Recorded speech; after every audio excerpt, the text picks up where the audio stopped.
Let's talk about What a Way to Go from 1964, starring Shirley MacLaine in a dark comedy about a woman whose husbands always die once they become wealthy. Among her husbands are famous names such as Dick Van Dyke, Paul Newman, Gene Kelly, Robert Mitchum. It's really just an excuse to see her in fabulous gowns with each husband, gowns by Edith Head, and it's not meant to be all that deep, just having fun. Well, she starts off single, living with her mother, who is obsessed with money.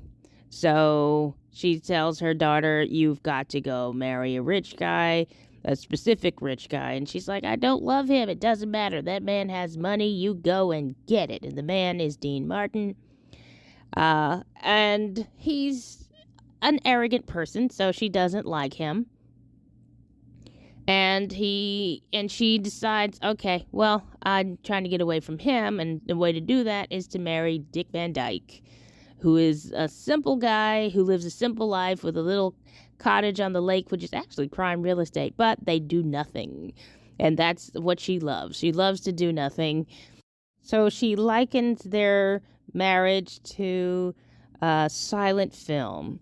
And that's when the film goes from color to black and white. And they sort of pay homage to silent film stars like Buster Keaton.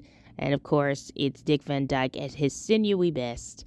Um, yeah, and at so the big rich guy comes in to taunt them and their simple life, which makes Dick Van Dyke mad. He goes to work in his store and then becomes obsessed with money. And of course, the movie kills him off because obsessed people tend to die. She, being a widow, she just goes to Paris to get away from it all, where she meets a taxi driver who's only a taxi driver for the day as a favor for a friend. He's actually an artist. And she falls in love with him because he has a simple life of a bohemian in Paris where his friends paint with guns. And it's just this odd, quirky little weird life, but it's a simple life in a different way. So, of course, she falls in love with him and his simple baguettes and things. But at some point, of course, he becomes ambitious and he thinks, maybe my paints could sell. Maybe I could sell something. That's when he becomes rich, doesn't really pay much attention to her, just like her first husband did. She becomes a kind of canvas. Her gowns become pieces of art for his expression, his self expression. And of course, she's lonely and tries to go to, like, look, I did it by myself. And he's like, look, I have to paint. He dies from being hit by his own paint machines in his wild frenzy. And she is again on her own, widowed. On her way back to the United States, she meets Robert Mitchum, who is already wealthy, and she's like, okay, he's rich already. I can't possibly kill him. So they go on his private jet that's the size of an apartment, and suddenly she wants to marry this guy. She likens their marriage to a big budget movie where everybody talks about how much they love each other all the time. But it's really an excuse for him to escort her to different parties and scenes. And every jump cut, she's in a different outfit. So it's a fun little montage of just excess and consumption. But for some reason, he's not dead. Um, After a while, though, even he is discontent, and he's like, you know what? I've always wanted a simple life.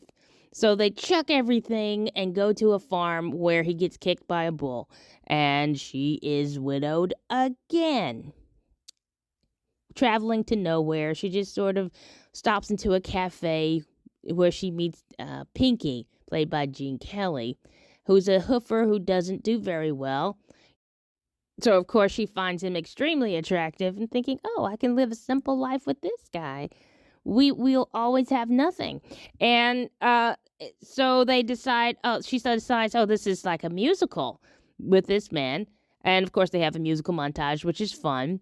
But inevitably, he becomes rich and he becomes arrogant, and she is suddenly wearing pink because his name is Pinky and he needs his ego displayed everywhere, including I guess, demanding that she dye her hair pink.